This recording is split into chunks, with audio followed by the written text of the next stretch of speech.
ఇది bleaching liquid. ఇది only దీంట్లో బ్లీచింగ్ లిక్విడ్ ఉంటుంది. ఇంతకుముందు లైక్ మీరు చూసే ఉంటారు, బ్లీచింగ్ పౌడర్ కూడా మనకు అవైలబుల్గా ఉంది. చాలా ఇయర్స్ నుంచి మనం బ్లీచింగ్ పౌడర్ వాడి ఉంటాం. బాత్రూంలో కానీ రకరకాల దగ్గర మనం బ్లీచింగ్ పౌడర్ని చూసుంటాం. సేమ్ అలాగే ఇది బ్లీచింగ్ లిక్విడ్. సో ఇది మనం వైట్ కలర్ షర్ట్ కానీ వైట్ కలర్ బనీన్స్ కానీ వాటిపైన ఏమన్నా మరకలు పడితే దీంతో మనం రిమూవ్ చేయడానికి దాన్ని వాడతాం.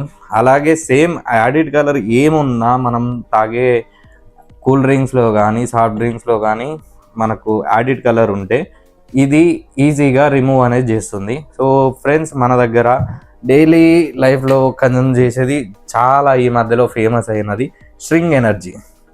స్ట్రింగ్ ఎనర్జీ అనేది చాలామంది ఇప్పటికీ ఎనర్జీ కోసం చాలా